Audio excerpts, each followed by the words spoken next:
of you doing today? Good. How are Really you? well. How are you? I'm doing good. I got my Black Mirror fix. I didn't get too scared. I had to Good. watch those middle of the day. Okay, I had to watch a couple in the middle of the day. But yeah. One of the things that I really love about, your episode is that it really has its exploration of loneliness and grief, but it really showcases the importance of the human connection, of us being able to connect with someone else. And I wanted to know for the both of you, after participating in the series, has that changed how you kind of like view human connection? Has it made you kind of draw closer to friends or family? Well, it was interesting working on, I mean, for you, Josh, I know you live in England, right? But maybe the experience was different for you, but I was in England. I live in America. I had my daughter there with me, but my stepson and my husband, for the most part, were in America. So we already had this sort of distance thing, which I always find really challenging when I'm working. Thank God for technology and FaceTime and all of that so that you can stay connected, but the time difference is so huge. So yeah, it was definitely something that is already affecting was already affecting me as an actor, being away from my family. So then, exploring these themes and things felt really relevant, and I think that's one of the things I love about this episode is that a lot of it is quite relevant to the human experience. Yeah. I mean, I had a similar reaction in that I travel a lot for work too. So I've experienced that isolation before, and it's so bizarrely isolating when you're making a film and you're working on set for 12 hours a day, but you're with people, but you're doing your own thing and everybody else is setting up and doing their thing. And you make friends with some people, but you're really just working on your thing. Then you go home. And if I was working in the States right before we shot this, go home and talk to my kids as they're waking up just as I'm going to bed, knowing that I'm going to go to sleep, wake up in the morning and talk to them for another 2 seconds before I go off to work while they're going to sleep. And that's it. My interaction with them is over for the day. And that feels like, and plus you're in a hotel room and you're not really in an environment where you're actually living. It gives it this sort of, it's very relatable what I think is happening to these characters, right? So to me, anyway, as well. So I felt like the themes were. I mean, it's good that he was able to cast actors because we've had experiences like this, right? But yeah, I mean, it was Charlie's reaction to being in lockdown. He wrote this when he was in the first lockdown, and I think his feeling of being sort of remote living that inspired it.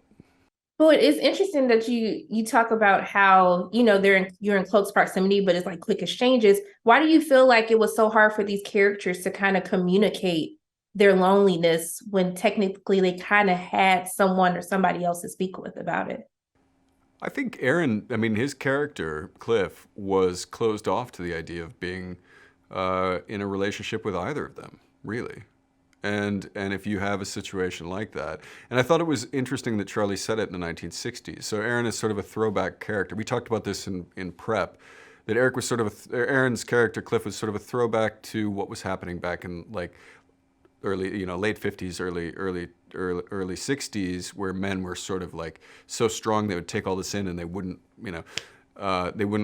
relate in the same sort of way. Whereas my character David was much more forward thinking and much more, physical with his family and a little bit more of like the wavy gravy 60s vibe happening there. And if you have that guy who's the central character between these two worlds not relating, then yeah, they're going to feel, even if they're in the same room, they're going to feel separated.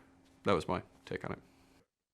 I think they told me it's my time. I want to keep talking to y'all, but look, I'm so thankful that you took time out of your day to speak with me. I'm just sending so much love and light both your ways. I really hope you enjoy the rest of your day. Well, Thank thank you. you. You You too. too. How are y'all doing today? Oh, Good. Nice how are background. you? Yeah, I you're also on can't theme. see Let's go. y'all Mhm. background though. I know. Well, we didn't plan that. Look, I need everybody to watch y'all episode like 10 times because I just need everyone to care about their neighbor. Just care about the person by you, please.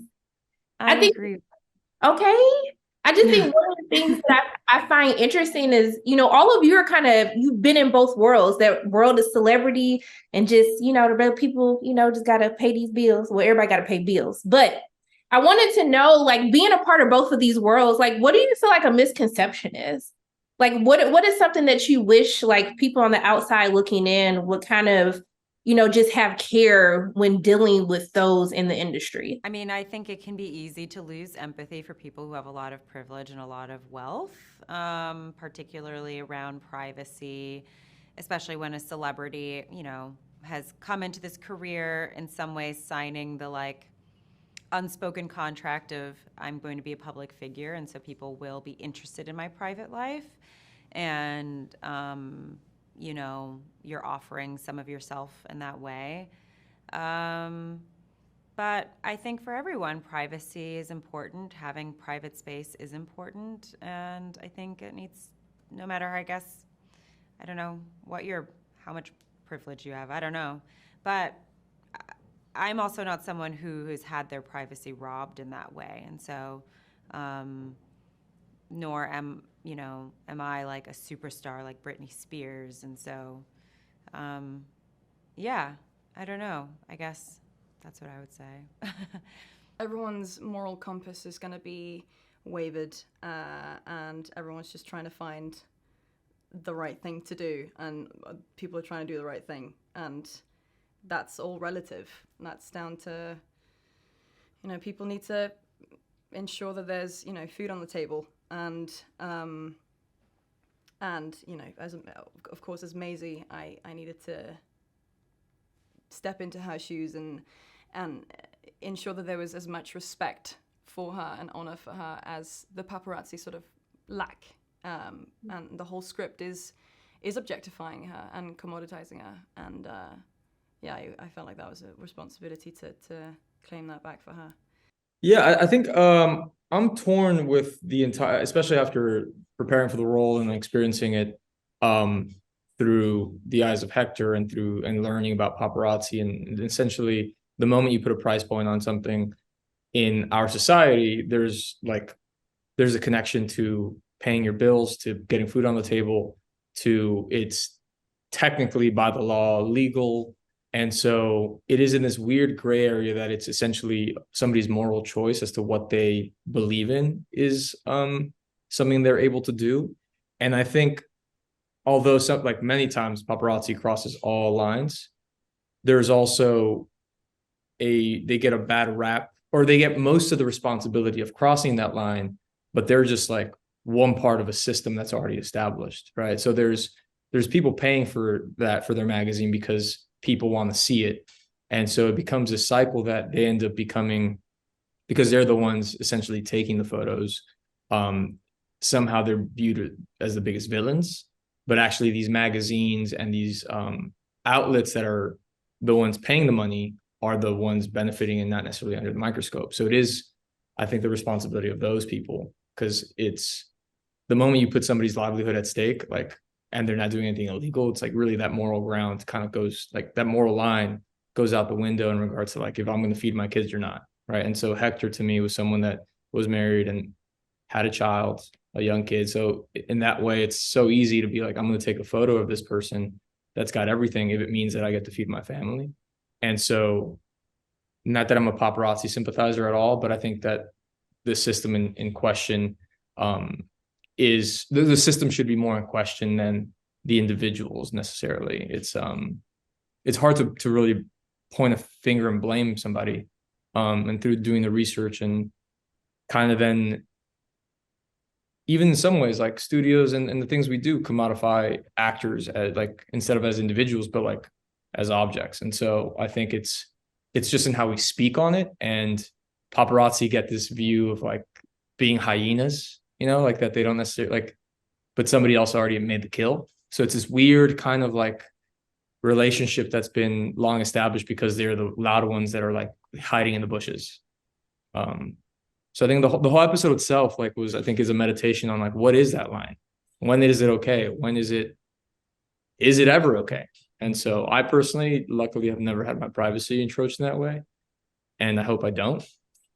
But but yeah, I don't know if I still don't know if the people are the villains or the society is. So See, that's what we got to make our own distinction. We got to give our own answer. But all of y'all killed that question, so go for y'all.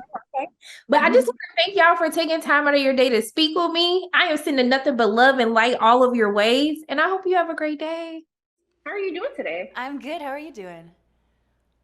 Look, I am doing good, but y'all had me stressed out in this episode. I'm so sorry, but I get it. I'm still stressed out about it too. I sat and read a whole terms and conditions page today because of that episode. Okay. It's It gets a lot. I know. It's I wish I could say that I've learned a lesson, but I'm still like, accept all cookies. Yep, accept. I just need to get to my website, please. But I mean, watching how everything has been unfolding right now, like how has it kind of been for you? Like the world hasn't seen this episode yet, but it's so timely and so relevant to what we're dealing with now. How has it been kind of, you're almost like sitting on a secret, like, hey, we predicted this. Like, how has that been? So, I mean, I feel Charlie Brooker, the creator, has this like uncanny ability to kind of predict technologies from down the road. Like he has such a brilliant creative mind. So when we started shooting in September, we were like, oh, this is a really timely episode. It's, you know, it seems much more kind of relevant than some of the other like more distant fictional creations that Charlie made. But then cut to today, and it's only been a few months, and technology has sped up so quickly that this is no longer like a Charlie Brooker fiction. It's literally happening as we speak, and it's really scary. I'm like deeply pessimistic about it. I'm sure there will be wonderful perks to it as well, but it's a really scary like unknown. And so I'm hoping that this episode will be able to spark some conversation about perhaps the repercussions of this technology that's kind of like spiraling out of control without us knowing too much about it. But you know, it also made me kind of tap into my childhood. I remember being younger and be like, what would happen if my parents were watching me? Like being very aware of like what I was doing. Like if my closest friends and family could see, would that change my interactions? Have you kind of like been weirded out or more like concerned about like what I do in private might come out to the light? Yeah, I think I was with you. Like I had those same thoughts. And then watching the Truman Show just really like messed me up when I was a kid. But no, 100%. And I feel like an old grandmother that's constantly shrieking about like how our phones are listening to us. But I really think that they are, and I feel like they're kind of, it's like proving more and more that they are listening. And so, but it is such a scary thing to be constantly thinking about like, what if I'm being observed? Because I think the ability and the just like what we have in being able to be truly alone and feel completely by yourself and behave how you would behave without any eyes on you is so special. Because you shouldn't have to be performing all the time, and you shouldn't have to be like doing what other people think is right. And so it is kind of like a scary thought that lingers around a lot. Look, there is a setting on your phone. Your phone does listen. There's a setting that you have to change so it doesn't always listen. But yeah, we'll have to research that. But look, my time is out, but I just love the episode. I just thank you so much for taking time out of your day to speak with me. And I'm just sending love and light your way. Thank you so much. You have a great day. Thank you. You too. Thank you. Bye.